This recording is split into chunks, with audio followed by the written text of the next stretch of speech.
बिस्मिल्लाहिर्रहमानिर्रहीम। अच्छा, ये सवाल है अक्टूबर नवंबर 18 पेपर 22, क्वेश्चन नंबर 4।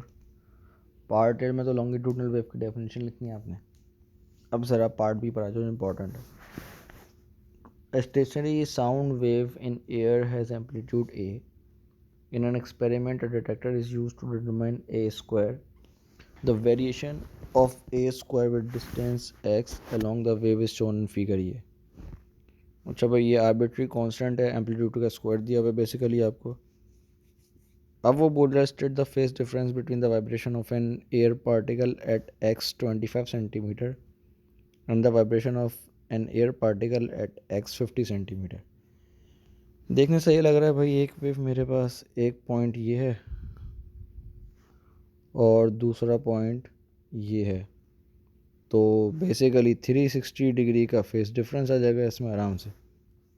लेकिन बेटा, कहानी इतनी आसान अगर होती तो आप ए लेवल में थोड़ी होते।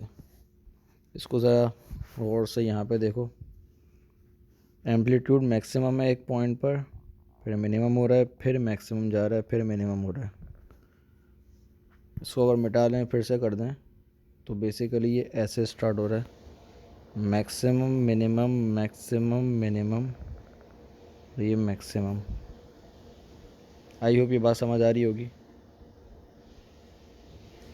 अच्छा, इसका मतलब क्या है, यहाँ पे मेरे पास एम्पलीट्यूड ज़ीरो है, यहाँ पर भी एम्पलीट्यूड ज़ीरो है। इधर एम्पलीट्यूड मैक्सिमम है, इधर मैक्सिमम है, और इधर मैक्सिमम। क्या मैं इसको कह सकता हूँ कि मेरे पास यहाँ पे जो ओवरऑल एम्पलीट्यूड था वो ज़ीरो था, तो बेसिकली यहाँ पे मेरे पास एक नोड बन रहा होगा। इधर नोड है और इधर भी नोड है। ये एंटी नोड है और ये भी एंटी नोड है, और इसको आगे लेके आऊँ तो ये भी एक एंटी नोड है। तो बेसिकली जो मेरे पास ये एक पूरी वेव बन रही है, क्योंकि एक पूरी वेव कंसिस्ट ऑफ,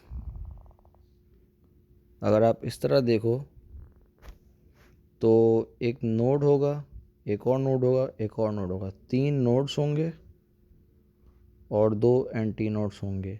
या फिर इस वाले केस में देख लो, 3 एंटी नोड्स और 2 नोड्स होंगे।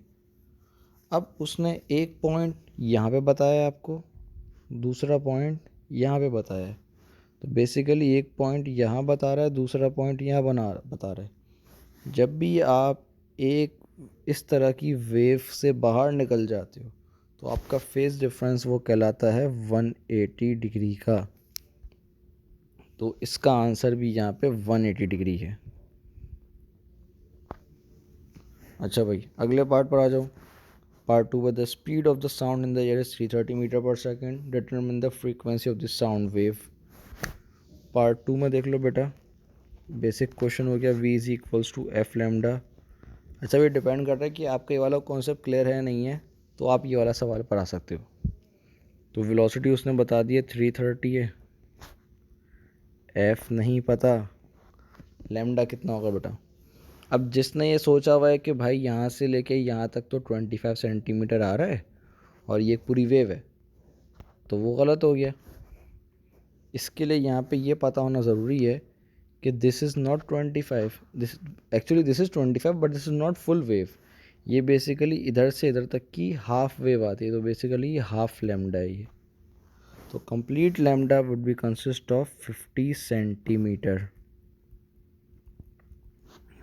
आई hope guys are getting the point. तो 330 divided by 50 exponent -2 is equals to F. तो एफ की वैल्यू आ गई मेरे पास 330 डिवाइड बाय 50 -2, 660 हर्ट्स, या जो भी आ रही है इसी तरह की कोई वैल्यू आएगी। तो इसका आंसर आ गया 660 हर्ट्स। अब समझ आ रही है 3 मार्क का सवाल क्यों है। ये 3 मार्क का इसीलिए सवाल है क्योंकि ये टेढ़ा सवाल है। अगला आ जाओ, amplitude of A at 20 centimetre and 25 centimetre. तो 20 सेंटीमीटर पे एम्पलीट्यूड निकालना है और 25 पे निकालना है। तो